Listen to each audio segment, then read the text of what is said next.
오늘 읽어드린 본문의 말씀은 예수님께서 맹물을 포도주로 만드시는 그런 장면입니다. 제가 수년 전만 해도 이 말씀을 갖고 설교를 하든지 말씀 공부를 하는 것을 굉장히 꺼렸습니다. 이유가 무엇이냐? 너무 내용이 황당해서 그렇습니다. 성경에 나오는 기적이 다 믿기가 어려운 것이지만은 그래도 병나는 기적 이런 것은 뭐 그럴 수도 있겠다 싶은데 항아리를 맹물로 채우고 나중에 떠먹어 보니까 포도주가 됐다 하는 이런 얘기는 너무너무 황당해서 남에게 이런 얘기를 하는 것이 아주 거북상스러웠습니다. 그래도 이 구절을 꼭 설교를 해야 된다든지 가르쳐야 될 때는 이 사건은 간단히 넘어가고 그냥 교훈만 얼른 찾아봤던 이런 기억이 있습니다. 그러나 지금 저에게는 이 사건은 너무나도 저를 감격시키고 저를 너무나도 감사하게 만드는 이런 구절입니다. 예수님께서는 물을 포도주로 만드셨는데 이 배경을 살펴보도록 하겠습니다. 2장 1절에 보면은 사흘 되던 날에 우리 주님께서 빌립을 제자로 부르시고 사흘 되던 날입니다. 그리고는 결혼잔치에 가셨습니다. 예수님의 초대받고 어머니가 초대받은 것을 보니까 예수님의 먼 친척되는 그런 집이 아닌가 싶습니다. 그래서 잔치가 벌어졌는데 그냥 포도주가 떨어져 버리고 말았습니다. 유대인의 결혼식은 우리하고는 다릅니다. 우리들은 목사님 주례로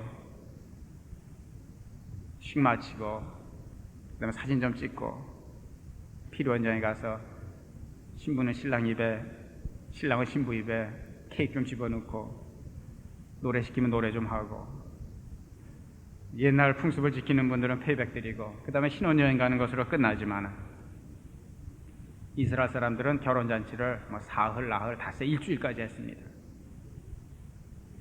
결혼식을 이스라엘 사람들은 수요일 밤에 합니다. 밤에 결혼식을 마치고 그 다음에는 신랑 신부를 사람들이 횃불을 착 들고서 옹이하고서 그 다음에 새살림을 차리는 집으로 갑니다. 아마 Fiddler on the Roof라는 영화를 보신 분은 그 결혼하는 장면이 잠깐 나오기 때문에 기억하실지 모릅니다. 그 다음에 신혼 보금자리에 하객들이 다 모이면은 그 다음부터 오픈하우스입니다. 그냥 사흘, 닷새, 일주일을 정말 축제입니다. 그동안의 신랑 신부는 그냥 왕입니다. 그래서 아주 거창하게 즐기는 것이 결혼잔치입니다. 제 생각에는 그 당시 사람들이 가난했기 때문에 결혼식에 한번 고기 좀이라도 얻어먹고 어려운 상황 가운데 좀 고통을 잊고 한번 웃어볼 수 있는 기회가 결혼식이라 오래오래 하는 것이 아닌가 이런 생각을 합니다. 근데 이런 결혼식에서 포도주가 떨어졌습니다. 포도주가 떨어진 이유 중에 하나는 지금 예수님을 초청을 했는데 예수님께서 혹을 붙이고 왔습니다. 지난주에 공부하셔서 아시지만 이제 예수님의 제자가 몇 명입니까? 5명입니다. 그래서 예수님이 다니실 때는 5 식구가 쫓아붙습니다. 6명이 가야 됩니다. 이 결혼식은 가난한 결혼식이었던 것 같습니다. 생각지도 않았던 군 식구들이 들이닥치니까 그냥 포도주가 떨어져 버렸습니다. 그래서 예수님께서 3절에 보면은 포도주가 모자란지라 예수의 어머니가 예수에게 이르시되 너희에게 포도주가 없다 하니 그래서 예수님 어머니께서 예수님에게 포도주가 떨어졌다 이렇게 얘기를 했습니다. 그때 예수님께서 대답을 하시는데 이거 얼른 읽으면은 아주 좀 무정한 말씀을 하십니다. 4절에 보면은 예수께서 가라사대 여자여 나와 무슨 상관이 있나이까 내 때까지 이르지 못했나이다. 어머니를 여자여 하고 부르는 그것도 저희들에게는 생경하게 들리고 나와 무슨 상관이 있나이까 하는 것도 생경하게 들립니다. 근데 여자여 하는 것이 우리가 생각하듯이 그렇게 나쁜 얘기는 아닙니다. 왜냐하면은 요한복음 19장 26절에 보면은 십자가에 달리신 예수님께서 돌아가시기 전에 자기 어머니를 요한에게 부탁하는 장면이 나옵니다. 우리 예수님께서는 아주 효자시고 인간적인 정도 아주 깊으셨던 것 같습니다. 그때 제자에게 어머니를 부탁을 하고 그 다음에 어머니에게 여자여 보소서 아들이니다, 내 대신 아들 노릇해 줄 사람이다 하고 이야기를 하면서 어머님을 여자여 하고 부릅니다. 그래서 아마 여자라는 것은 이런 식으로 부를 때는 무슨 공식적인 진지한 이야기를 할 때 그러는 것이 아닌가 싶습니다. 무슨 상관이 있나이까? 어떤 분은 You don't understand me. 어머니가 이 아들에게 어떤 기대를 하는데 예수님께서 보시기에는 지금 그 어머님의 기대대로 할 때가 아니라고 느껴서 이런 말씀을 하신 것 같습니다. 여자여 나와 무슨 상관이 있나이까? 내 때까지 이르지 못하였나이다. 예수님의 어머님의 태도가 재밌습니다. 아들이 분명히 거절을 했는데 어머니는 거절을 했음에도 불구하고 이 아들이 원하는 대로 해줄 거다 하는 이런 자신이 있었던 것 같습니다. 그래서 15절에 보면은 그 어머니가 하인들에게 이르되 너희에게 무슨 말씀을 하시든지 그대로 하라. 어떻게 이 필요가 채워질지는 모르지만 이 아들이 틀림없이 무슨 일인가 할 것이다. 그래서 하인들에게 예수가 뭐라고 하든지 그대로 해라, 이렇게 이야기를 했습니다. 우리 신교들은 우리 마리아에 대해서 좀 미묘한 입장에 처해 있습니다. 마리아가 어떤 교단에서 이 우상화가 되어버렸기 때문에 저희들은 마리아에 대해서 언급을 회피하는 이런 경향이 있지만 우상화된 이런 사실을 빼고 볼 때에 참 마리아는 훌륭한 분입니다. 예수님이 태어나실 때 천사가 와서 너를 통하여서 그리스도가 태어날 것이다, 내가 처녀의 몸이지만 내가 잉태할 것이다, 이런 이야기를 했을 때에 내가 이러고 임신이 됐다가 우리 약혼자가 어떻게 생각을 할까, 사람들이 어떻게 이게 생각을 할까, 이런 거 생각하지 아니하고 주의 뜻대로 되리라, 참 이러는 모습을 볼 때 마리아는 참 훌륭하신 분이십니다. 여기에서도 그렇게 훌륭한 마리아의 모습이 나타납니다. 자, 우리가 배워야 될 점입니다. 뭐냐? 문제가 생기니까 예수님에게 시선을 돌린다 하는 그겁니다. 예수님은 손님입니다. 포도주가 떨어진 거하고 뭐 상관이 없는 사람이지만은 어머니는 문제가 생기면은 자기 큰아들에게 탁 시선을 돌리는 것이 익숙해져 있던 것 같습니다. 이게 우리가 배울 것인 것 같습니다. 우리들은 문제가 생기면 어떡합니까? 염려부터 하지요. 친구 찾아가지요. 그러나 마리아는 문제가 생겼을 때에 우선 예수님에게 시선을 돌리고 예수님에게 문제를 구하는 것, 이것이 생활화된 여인인 것처럼 보입니다. 또 마리아의 훌륭한 점은 어린애 같은 신뢰감입니다. 예수님께서 노를 했는데도 예수님께서 뭔가 해주실 거다, 하인들에게도 하려는 대로 해라, 이런 기대감입니다. 그래서 이런 마리아 신앙을 우리도 많이 배워야 될 것 같습니다. 우리도 어떤 문제가 생기든지 간에 큰 문제건 작은 문제건 우리도 예수님에게 구하는 것이 참 중요한 것 같습니다. 그러나 구하는 거로 충분하지 않습니다. 우리가 예수님께 구하면은, 하나님께 구하면은 무언가 해주시리라는 이런 기대가 있어야 됩니다. 예수님에게 하는 대로 해라. 그런데 우리 예수님께서 이 끈기에 약하신 분이신 것 같습니다. 안 된다고 그랬는데 이 어머니께서 꼭 해줄 것을 자신하면서 하인들에게 항아리에 너에게 무슨 말씀을 하시든지 그대로 하라 하시니까 예수님께서 마음이 약해지셔서 물을 포도주로 변하는 기적을 행하셨습니다. 우리 예수님께서는 끈기에 약하신 것 같습니다. 여러분들 교회를 좀 다니신 분은 어떤 가나안 여인이 귀신 들린 자기 딸을 고치는 이런 장면을 기억하실지 모릅니다. 마태복음 19장에 예수님께서 유대인이 사는 지역이 아닌 이방인 지역인 두로와 시돈에 갔습니다. 또 어떤 여자가 막 매달리면서 자기 딸을 고쳐달라는 것입니다. 근데 예수님은 계획이 있으시거든요. 이스라엘 사람들을 먼저 구원해서 이 사람을 통해서 이방인을 구원받는 것이 하나님의 계획이고 예수님의 계획이었습니다. 그런데 이방인 여인이 막 매달리니까 예수님께서 아주 심한 말을 해서 거절하셨습니다. 여기서 하신 것보다 더 심한 말입니다. 자녀들의 떡을 떼서 개에게 줄 수 없다. 근데 이 여인이 끈기가 있었어요.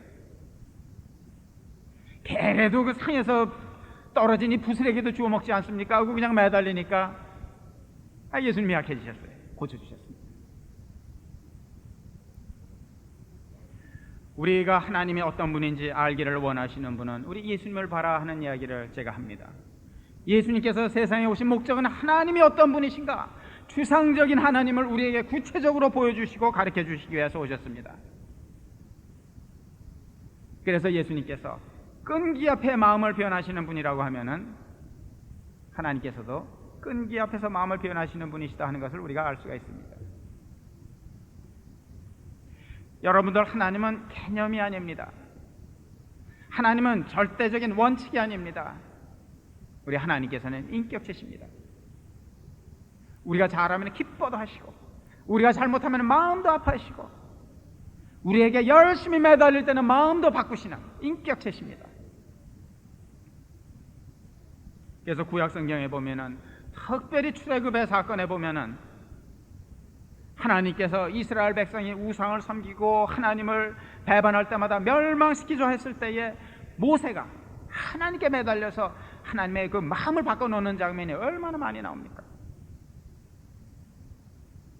여러분들, 우리가 매달려서 하나님의 마음을 바꿀 수가 있습니다. 하나님의 인격체십니다. 그렇기 때문에 우리에게는 이것이 경고도 되고 격려도 됩니다. 뭐가 경고가 되느냐? 우리가 잘못된 기도 제목 갖고 하나님께 계속 매달려서 구하면 하나님께서 그것도 주십니다.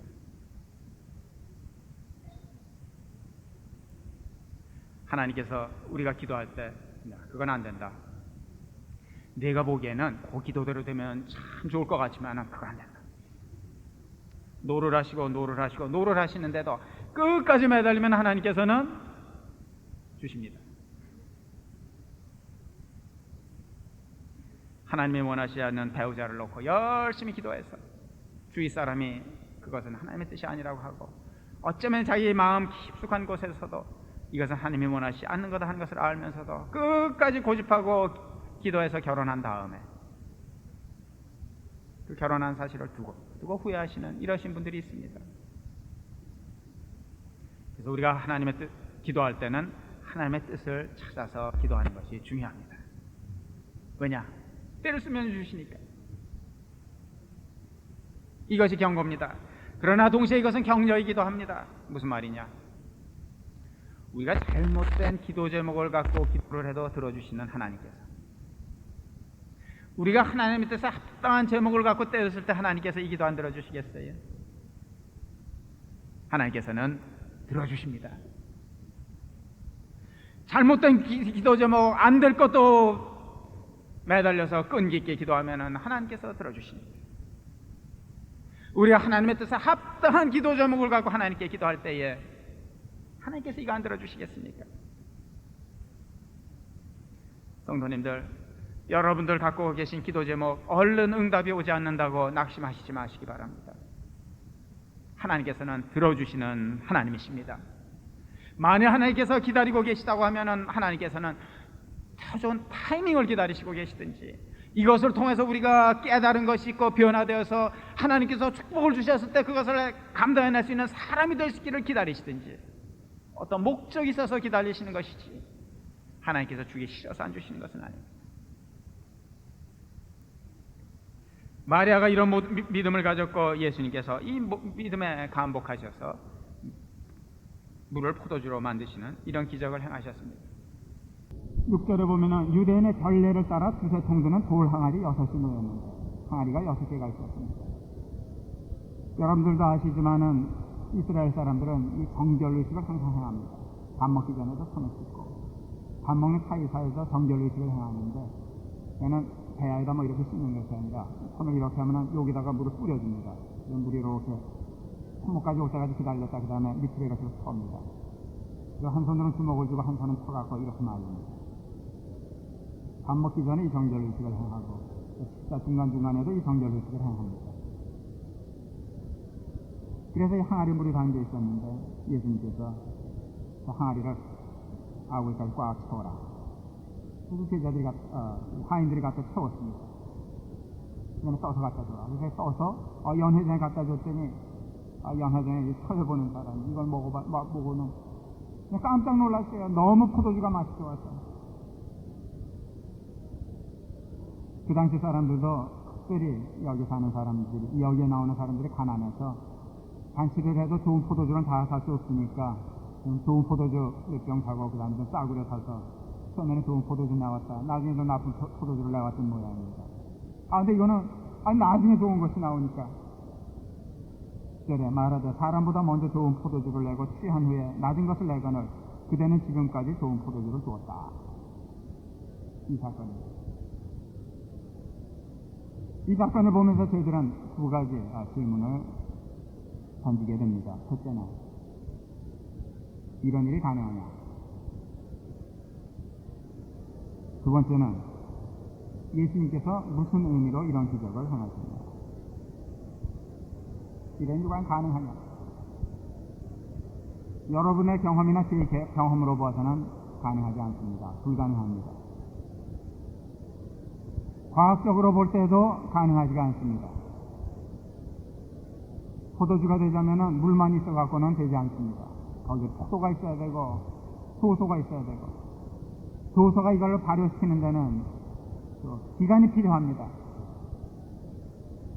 그냥 맹물이 즉각적으로 포도주가 된다 하는 것은 과학적으로는 불가능합니다. 그러나 우리가 여기서 한 가지 생각해야 되는 것은 과학의 법칙을 만드신 분이 하나님이십니다. 만약 하나님이 이 사건 가운데 개입하셨다고 하면은 안 될 것 없습니다.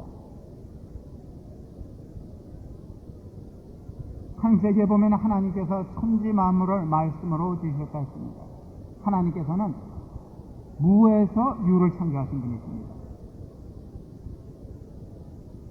과학을 하신 분들은 우주라는 것이 대폭발 원리를 아시기 때문에 이 말이 무엇인지 아실 수 있습니다. 우주가 한 점에서 엄청난 에너지에 의해서 생겨졌다 하는 것이 과학자들의 얘기입니다. 낯선 얘기가 아닙니다. 모든 딴 이방 신화에서는 거기에 등장하는 신들은 무슨 재료를 갖고 무엇을 만듭니다. 그렇게밖에 이 사람들은 상상할 수 없습니다. 그러나 하나님께서는 무에서 아무것도 없는 것에서 우주를 창조하셨고 무에서 유를 창조하셨습니다.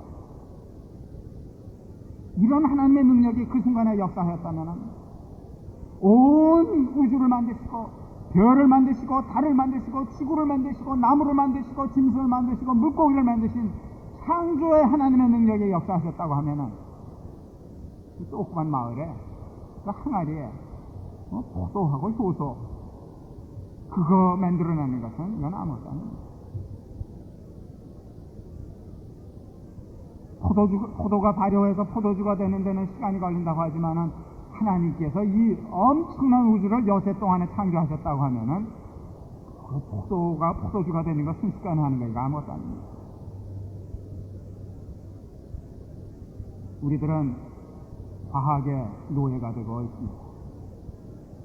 과학이 얼마나 불충분하고 과학의 한계가 있는 것인데 우리는 이것을 하나님을 만들어 버렸기 때문에 이런 사건이 있을 때 우리는 회의합니다. 과학이라는 거 이거는 관찰하는 능력에 지나지 않습니다. 하나님이 만드신 우주, 이 우주의 법칙이 뭔가를 발견해 보는 것이 과학입니다. 그러나 우주가 왜 생겼으며 어떻게 생겼으며 하는 것은 과학에 설명할 수가 없습니다.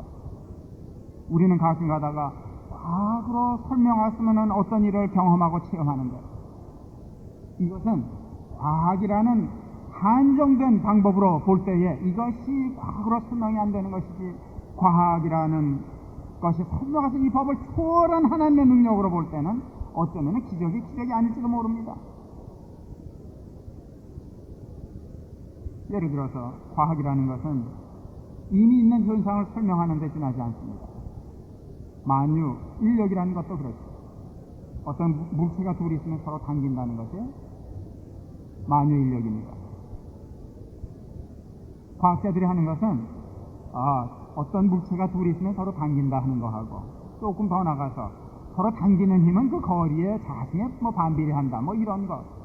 또 조금 더 발달하면은 우리가 질량을 알 것 같으면 그 힘을 계산할 수 있다 그 정도지. 왜 두 개의 물체가 있으면 서로 당겨야 되는지 이건 설명이 안 됩니다. 이것이 과학의 한계입니다. 그래서 우리들은 과학을 하나님으로 믿어서는 안 됩니다. 과학적으로 설명이 안 된다고 해서 이것은 불가능한 일이라고 얘기해서는 안 됩니다. 그런 과학으로 설명할 수 없는 기적이 정말 일어났는지 안 일어났는지 우리가 어떻게 아느냐. 이것은 과학으로 증명이 되지 않기 때문에 딴 방법에 의존해야 됩니다. 그 방법이 뭐냐? 과학으로 설명할 수 없는 어떤 사건을 목격한 증인의 증언에 의존하는 수밖에 없습니다. 물이 포도주가 된 것은 요한의 증언입니다. 그렇다고 어떤 사람이 과학으로 설명할 수 없는 신기한 일을 체험했다고 다 믿을 수는 없는 거죠. 요새도 죽어서 천당 갔다 왔다는 사람들도 있고, 외계인에게 잡혀서 어디 갔다가 왔다는 사람도 있고, 별별 사람이 다 많습니다. 다 믿을 수는 없죠. 그러나 과학으로 설명할 수 없는 어떤 사건을 어떤 사람이 증언할 때에 이것을 믿을 수 있느냐 없느냐, 우리가 그건 어떻게 판단을 하느냐. 그 어떤 증언이 기록으로 남아있느냐 안 남아있느냐. 남아있다고 하면 기록으로 쓰여질 때가 언제냐 하는 것이 대단히 중요합니다. 어떤 놀라운 사건이 있고 난 다음에 세월이 지날 것 같으면은 200년, 300년이 지나면은 이것이 구전되면서 사람의 입에서 딴 사람의 입으로 옮겨지고, 그 사람의 입에서 딴 사람의 입으로 옮겨지면서 이렇게 과장이 됩니다. 그래서 신화라는 것이 탄생하는 것입니다. 근데 신화라는 것은 신화가 되기 위해서는 한 200년, 300년 구전돼야 됩니다. 그런데 예수님의 사건을 기록한 모든 복음서는 예수님이 돌아가시고 부활하신 지 25년 있다 쓰여지기 시작을 해서, 제일 늦게 쓰여졌다는 요한복음도 예수님이 돌아가시고 부활한 지 60년 안에 쓰여졌습니다. 물이 포도주가 되는 이런 사건은 이것이 구전되는 가운데서 어떤 신화가 형성된 이런 시간적인 여유가 없습니다. 또 이것이 우리가 어떤 사건이 정말 믿을만하냐 믿을만하지 못하냐 하는 것은 이 사건을 정하는 증언이 믿을만한 사람이냐 믿을만한 사람이 아니냐에 달려 있습니다. 어떤 사람이 어떤 증언을 위해서 목숨을 바쳤다고 하면 우리는 그 증언을 믿을 수가 있습니다. 요새 흔히 하는 소리가 케네디 대통령 암살 이론이 많이 있죠. 한 명이 죽인 것이 아니라 2명이 죽였다, 2명이 죽인 것이 아니라 3명이 죽였다, 이야기들이 많습니다. 이런 사람들이 왜 이런 이야기들을 만들어냅니까? 귀가 솔깃하니까 이런 책을 쓰면 사람들이 책을 사서 봅니다. 그래서 유명해지면 톡쇼에도 나옵니다. 이런 이득을 목적으로 별별 얘기들을 다 합니다. 그러나 예수님의 이런 물이 포도주가 되는 이 사건을 기록한 요한은 어떤 사람이었습니까? 예수님의 사건을 기록한 모든 제자들은 어떤 사람들이었습니까? 이 예수님에 대한 이 증언을 위해서 신교한 사람들이 아닙니다. 목숨을 바친 사람들이 아닙니다. 어떤 이야기를 조작해내고 목숨을 바친다는 것이 이것이 가능한 일입니까? 요한만은 딴 제자와 달리 순교를 하지는 않았지만 거의 100살까지 살았지만 험한 인생을 살았습니다. 요한계시록을 쓴 요한이 계시를 받은 것이 판모섬이라고 하는데 지금 고고학자들이 이야기하기를 그 판모섬에는 은광이 있었다 합니다. 요한은 은광에 가서 노예 노릇을 하면서 이 계시를 받아서 잡았습니다. 이 증언을 위해서 고난받은 사람들입니다. 또 요한은 어떤 사람입니까? 상에 잡으러 가는 사람입니다. 요한은 또 훌륭한 제자를 키워냈습니다. 그 아들이 어떤 사람인가를 알기 위해서는 아버지를 보라고 했습니다. 훌륭한 스승은 반드시 훌륭한 제자를 키워냅니다. 근데 요한의 훌륭한 제자 가운데서 폴리카비라는 사람이 있습니다. 인격자입니다. 이 사람은 어떤 사람입니까? 로마에서 기독교인의 핍박이 생겼습니다. 많은 사람들이 순교를 당했는데 이 폴리카비라는 사람은 순교를 당할 필요가 없는 안전한 곳에 있었습니다. 나의 형제들이 나의 자매들이 주의 복음을 위해서 죽어가는데 나는 살아있다는 것이 스스로워서 일부러 로마까지 가서 순교를 당한 사람이 바로 이 폴리카비, 바로 요한의 제자.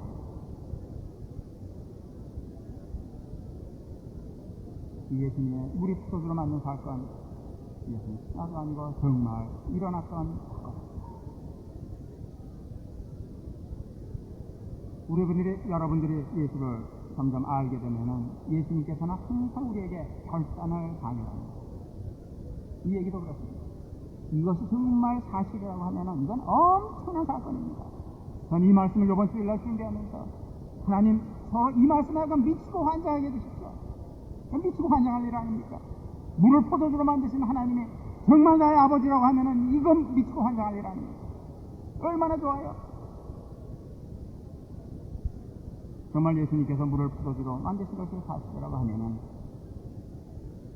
우리가 예수님께 미치고 환장하지 않을 수 없습니다. 그러나 사실이 아닌데 제자들이 이런 기록을 남겨놨다고 하면은 우리는 지금 엄청난 사기극에 말려들고 있는 것입니다. 예수님께서는 항상 우리에게 결단을 강요하십니다. 중간의 입장을 허락하지 않으십니다. 예수님의 탄생을 봐도 그렇습니다. 예수님께서는 성령의 감동으로 처녀의 몸에서 탄생하셨습니다. 세상에 많은 종교의 창시자들이 있지만은 이분들은 다 어머니가 있고 아버지가 있었습니다. 예수님만 처녀의 몸에서 탄생했습니다. 그래서 죄된 성품을 가지지 않으신 성령의 감동으로 태어나신 하나님의 아들이다 하는 것을 하나님께서 우리에게 보여주셨습니다. 그러나 이것이 사실이 아니라고 하면 처녀가 잉태하여 아기를 낳는 것이 사실일 수가 없고 불가능하다고 하면 우리는 무엇을 믿고 있는 것입니까? 엄청난 사기극에 말려들고 있는 것입니다. 마리아가 처녀로서 잉태한 것이 아니라 하면 어떻게 해서 마리아가 결혼도 하지 않고 애를 낳을 수 있느냐 하는 데서 우리는 의문을 던져야 되고 대답을 해야 됩니다. 예수님은 우리를 도전하십니다. 결단을 강요합니다. 엄청난 사기이든지 정말 하나님의 아들이든지. 죽음의 모습도 그렇습니다. 우리 모든 종교 창시자들은 종교 창시자로서 걸맞는 죽음을 죽었습니다. 마호메트 같은 사람은 대제국을 건설하고 죽었습니다. 예수님처럼 지옥의 십자가에서 처형을 당한 범죄자의 죽음을 죽은 사람은 없습니다. 예수님께서 돌아가신 것은 당신이 죄가 있으셔가 아니라 우리가 받아야 될 벌을 받으셨고 우리의 죄값을 갚기 위해서 지옥의 죽음을 죽으셨습니다. 그러나 예수님께서 우리 대신 죽으신 것이 아니라고 하면은, 우리가 받을 벌을 대신 받으신 것이 아니라고 하면은, 왜 예수라는 청년은 범죄자로서 죽어야만 하느냐, 여기에 대한 질문이 있습니다. 예수님이 돌아가신 것이 우리를 위해서 돌아가신 것이 아니라고 하면은 우리는 엄청난 사기극에 지금 말려들고 있는 것입니다. 부활도 그렇습니다. 예수님께서 정말 돌아가시고 부활하신 것이 역사적인 사실이기 때문에 우리는 예수님은 하나님의 아들이며, 이분이 돌아가신 것은 우리 죄를 위해서 돌아가신 것이며, 우리가 죽고 난 다음에는 무로 돌아가는 것이 아니라 심판이 있다는 것을 우리가 알 수 있습니다. 우리가 죽고 난 다음에는 어떤 윤회설에 의해서 어떤 뱀이나 개나 개구리로 태어나는 것이 아니라 새로운 공간과 새로운 시간 속에서 천국과 지옥으로 갈린다 하는 것을 우리는 압니다. 왜? 예수님께서 부활하신 것이 사실이기 때문에. 그러나 예수님께서 부활하신 것이 사실이 아니라고 하면 우리는 지금 엄청난 사기짓에 말려들고 있습니다. 예수님은 우리에게 중간 입장을 허락하지를 않습니다. 마음을 정하셔야 됩니다. 예수님에 대해서 미치고 환장하든지 이 사람은 사기칩니다. 써봐요. 여러분 안 믿으시는 건 좋습니다. 또 믿으시거나 믿을 수는 없습니다. 예수님의 삶이 그것을 허락하지를 않습니다. 예수님이 살아계셨던 그 삶 가운데 보면 예수님을 만났던 주위 사람들도 둘 중에 하나입니다. 예수님은 하나님의 아들이라고 그 앞에 거꾸러지면서 경배하든지 아니면 당신이라고 십자가가 꽝꽝 못을 박아버리든지. 예수님을 만났던 분들은 예수님을 사랑해서 목숨까지 바칠 사람이 되어버리든지 아니면은 무엇인 가운데서 죽여버리든지 둘 중에 하나입니다. 제가 간절히 바라기는 서울신에게는 미적지근한 교회는 없기를 바랍니다. 미적지근하다는 것은 교인이 아니라는 뜻입니다. 예수님께서 그것을 허락지를 않으십니다. 예수님께서는 물을 포도주로 변화시키고 당신의 하나님의 아들이라는 것을 보여주셨습니다. 왜 이런 기적을 베푸셨냐? 답이 11절에 나옵니다. 예수께서 이 처음 표적을 갈릴리 가나에서 행하여 그 영광을 나타내심에 제자들이 그를 믿으니라. 두 가지 단어를 보시기 바랍니다. 표적, 그 다음에 제자들이 그를 믿으니라. 왜 이 기적을 행하셨습니까? 제자들이 믿도록 행하셨습니다. 우리는 지난 주일에 나다나엘이라는 제자의 사건을 기억하고 있습니다.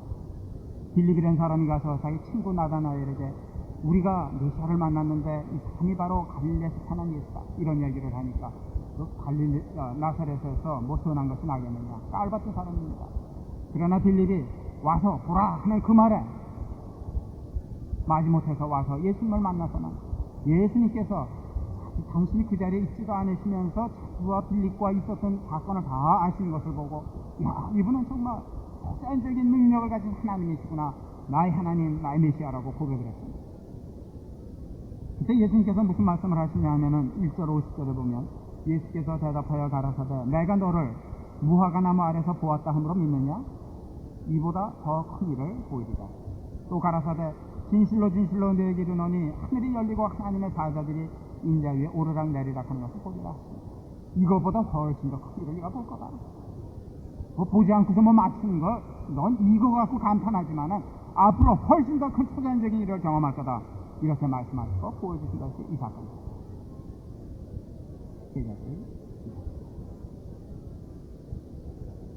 예수께서 이 사건을 표적으로 보여주셨습니다. 표적이라는 것은 증표입니다. 예수님께서 베푸신 기적은 뭔가 어떤 의미가 있습니다. 그 사건으로 끝나는 것이 아닙니다.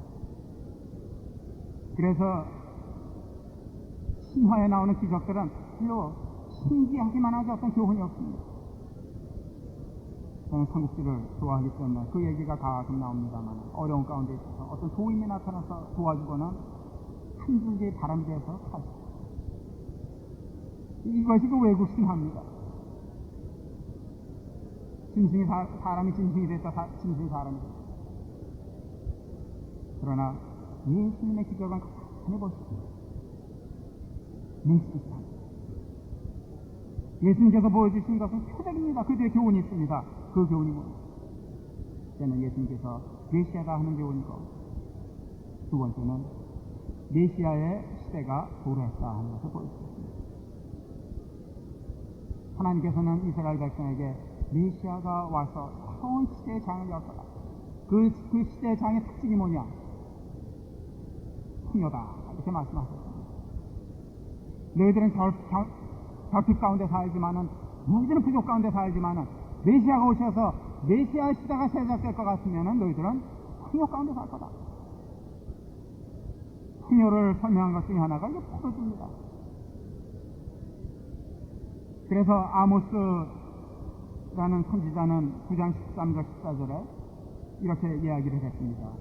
여호와께서 아모스를 통해서 말씀하시기를 여호와께서 가라사대 보라 날이 이를지라 그때에 밭 가는 자가 곡식 빼는 자의 뒤를 이으며 하자마자 씨를 뿌릴 정도로 곡식이 달립니다. 포도를 밟는 자가 씨 뿌리는 자의 뒤를 이으며 산들은 사한 포도주를 흘리며 작은 산들은 녹으리라. 내가 내 백성 이스라엘에 사로잡힌 것을 돌이키리니 저희가 황무한 성읍을 건축하고 거하며 포도원들을 심고 그 포도주를 마시며 과원들을 만들고 그 과실을 먹으리라.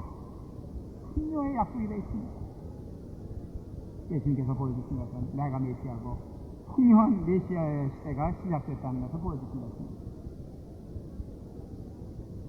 6절에 보면은 항아리가 두세 통이라고 되어 있는데 두세 통 하는 것이 사실은 고유명사입니다. 영어로 메조라고 번역이 되어 있는데 한 통이 지금으로 치면은 약 8갤론입니다. 그래서 다 합치면 이 항아리 6을 다 채우면 어떤 분이 계산을 했는데 한 180갤론쯤 된다고 합니다. 소주가 180갤론. 자동차에 쎄싸 넣을 때 10갤론 들어가죠. 통엔 5이 더 붙었다고 포도주가 모르는 이런 결핍을 느끼는 이런 가정 가운데 예수님께서 오셔서 풍요를 허락하셨습니다. 예수님께서 보여주신 것은 내가 메시아다. 메시아가 왔으면 풍요의 시대가 시작이었다 하는 것을 약속을 하셨습니다. 형제 여러분, 자매 여러분, 우리가 지금 예수님을 구주로 영접하신 분들은 그런 풍요 가운데 살고 있고 살 권리가 있다는 거 아십니까? 예수님의 표적이 이겁니다. 그래서 요한복음 10장 10절에 예수님께서 구원받은 사람을 양으로 표시하면서 이렇게 말씀하셨습니다. 내가 온 것은 양으로 풍요롭게 하고 더 풍성히 얻게 하려 하는 것이다. 내가 세상에 온 것은 너희들에게 부담을 주기 위해서 온 것이 아니다. 내가 세상에 온 것은 너희들에게 뺏으려 온 것이 아니다. 내가 세상에 온 것은 너희들로 하여금 풍성히 하려 온 것이다. 우리가 예수님을 주님으로 영접한 사람들은 이런 풍요의 삶을 살 수 있고 살아야 됩니다. 그런데 너무 편안하게 사시는 분들 보면은 답답합니다.